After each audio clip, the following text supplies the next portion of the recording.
Hi everyone, Dr. Sukandas here. As you know, I'm a consultant in nephrology and the author of A Disrupted World that is on the geopolitical impact of COVID pandemic and its aftermath. It seems geopolitics has got far more complicated, far more endangering, and far more frightening these days, as multiple players, multiple countries, and their leaders with differing interests are getting into an interplay of a very complicated but a very dangerous game. But coming into particular, the developments in Middle East, it seems a Pearl Harbor moment has set in world politics. Pearl Harbor, was the moment when Japanese, during the World War, in the early days of World War, uh, had bombarded Pearl Harbor, where endangering or killing several US citizens, and that was a base of United States in the Pacific.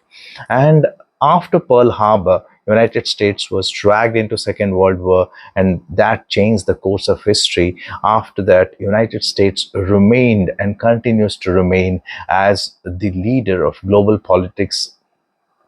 However, there have been recent changes, there have been recent challenges, but it seems amidst all this global tension, maybe United States is trying to claim back its position with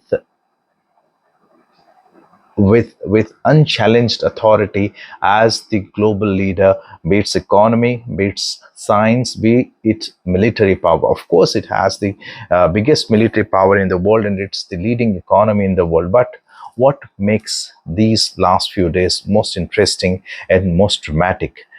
United States after Trump, the president of the United States, after saying that they would not get into the war in Middle East, have just got into it directly.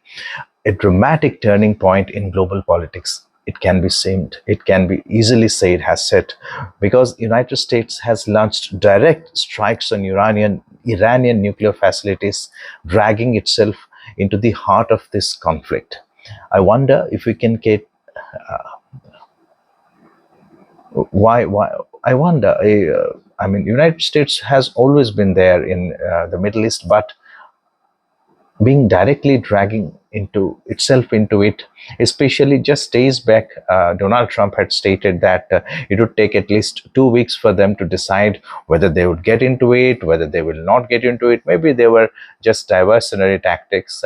Back when Trump became president of United States in November and even resumed charge in January, back then I had stated that he had prided himself as the one who could stop global wars. The fact that he will be getting into global wars was, of course, nobody's stake, but he was unpredictably unpredictable, as we all understand. Now, there is an unexpected escalation that could redefine alliances, military strategy, and regional stability in the Middle East and beyond.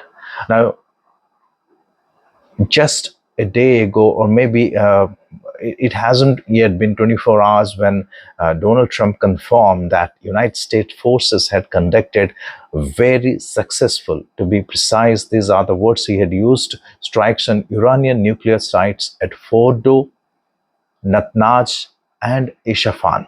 These are the facilities they have been long suspected by Israel to be a part of a covert weapons program. In a stern warning, Trump told them, remember, there are many more targets left, so there should not be any attempts for retaliation or any audacity for retaliation.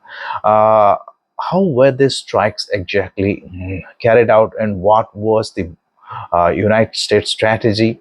United States has several bases in the Middle East, starting from Bahrain to Kuwait to Iraq, and it almost has more than 40,000 soldiers stationed. United States has its Fifth Fleet in Bahrain, and it's one of the headquarters of United States Central Command. But this time, they did not use any of these bases to cause these strikes. The flights almost as for the Pentagon briefing by the Joint Chief of Staff, U.S. General Dan Kane, there were 125 flights that were sent uh, from United States, Missouri, including 7 stealth B-2 stealth bombers. Now, 3 nuclear facilities were targeted, as I just stated. There were Fordo, there were Natanz, and there were Isfahan. Interestingly, this operation was termed as Operation Midnight. Now, during this Pentagon briefing, what he had to say is that these bombers actually set off from United States, and it was a 16-hour flight, with some of them heading towards into the Pacific as a decoy. Now, decoy is a term when a simulation or a or aircraft accompanying the desired aircraft, accompanying the attacking aircraft, just to put the enemy into a kind of diversion. So these simulation aircrafts or decoy aircrafts were also there, and just before the aircraft entered Iranian airspace, more than 2 dozen Tomahawk cruise missiles were launched from a US submarine at the targets at the Isfahan site. And as the bombers entered Iranian airspace, US deployed several deception techniques, as I just stated these decoy techniques, and these were all briefed by the Pentagon briefing. And the lead B-2 dropped 2 GBU-57 massive ordnance penetrators, these MOPs, and they are also known as bunker busters. Now, these planes carrying these bunker busters are probably called as, stealth bombers, and these bombs, in other words, known as massive ordnance penetrators or MOPs or bunker busters on the nuclear sites at Fordo.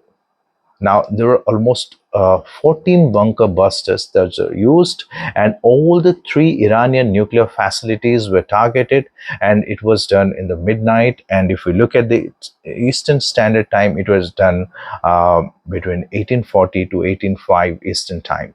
Now, the bombers then exited Iranian airspace and began their return journey to United States. So it was very, very successful, very coordinated with deception techniques, and it stamped the United States ability that far from where United States is more than 1,000 miles away from the Middle East, they can create havoc, and they can have command in their control, command and control under under their wings. And so the defense, and it was after the defense secretary also stated that their allies in Middle East have been briefed about it, and Israel was ecstatic about this entire operation.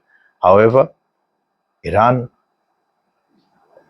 it was obvious, they called these attacks as outrageous. The Iranian foreign ministry sharply condemned these attacks, and they said that these attacks will have everlasting consequences. But they have always maintained that the nuclear program was purely civilian, and the International Atomic Energy Agency, the IAEA, even the IAEA chief has stated that they didn't have any definite evidence that Iran was building nuclear weapons. But United States and Israel had always believed that if a nuclear Iran, a nuclear Iran was the most dangerous thing to have in the Middle East, and they were perhaps in search of an opportunity to cause this strike.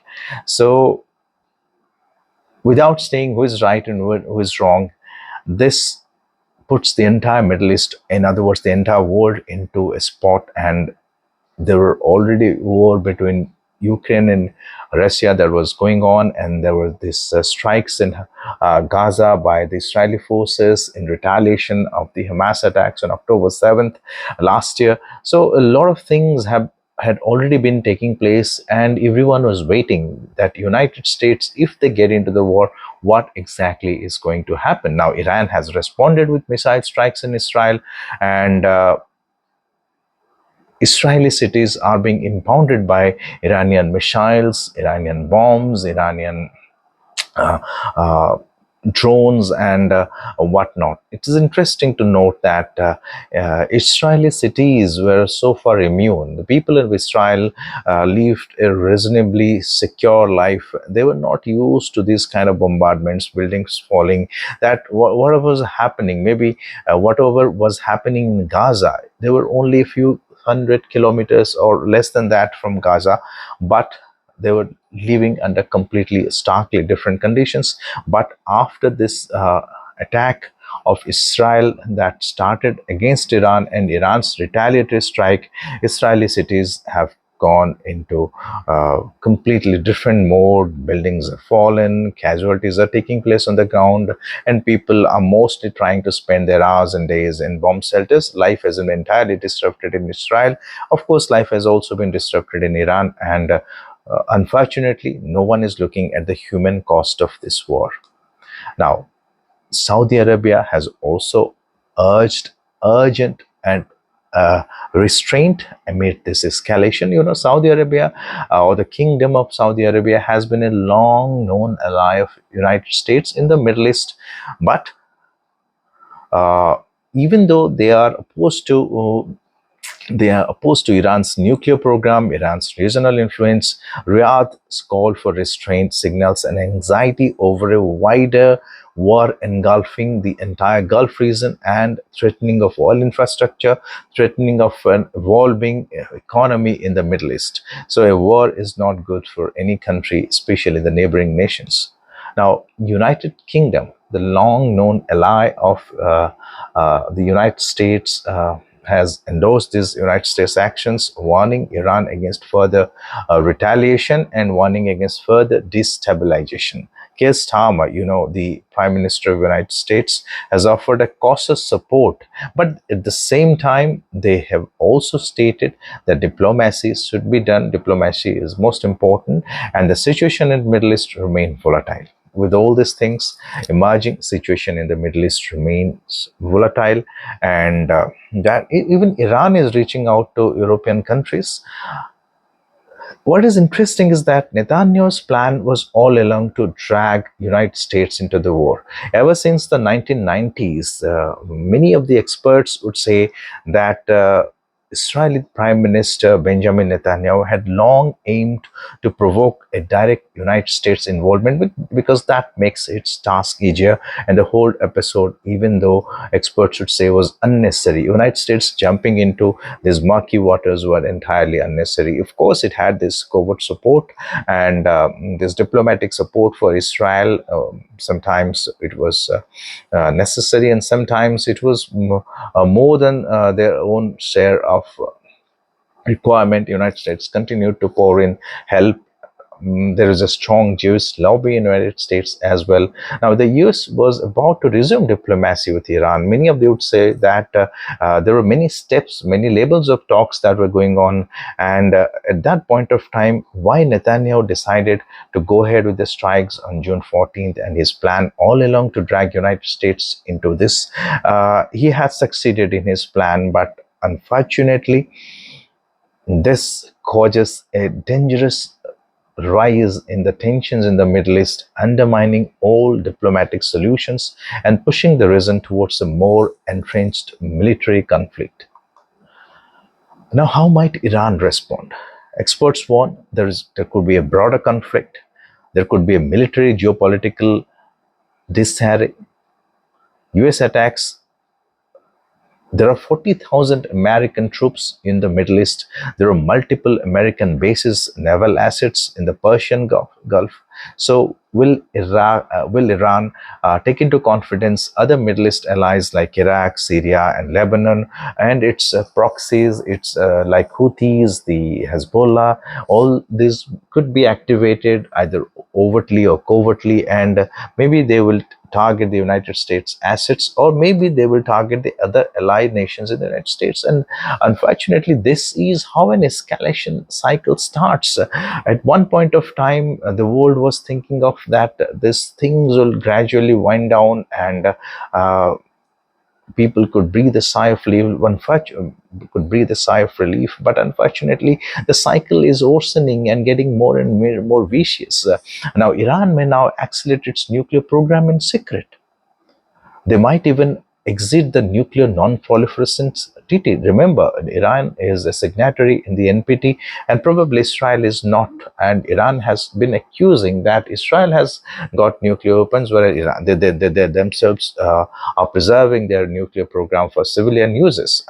And now, if Iran fails to retaliate, it it risks losing its domestic legitimacy.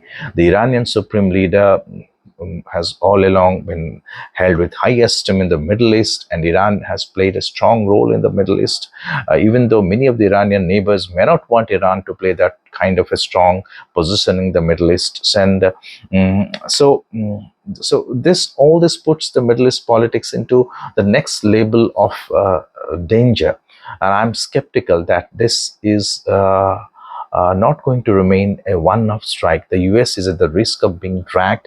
It has already been dragged, but it is under the risk of being dragged further into a prolonged war of choice, one that it has unfortunately now started. Now, diplomacy has been discarded, and it starts the beginning of a protracted, prolonged conflict. The human cost of war, casualties,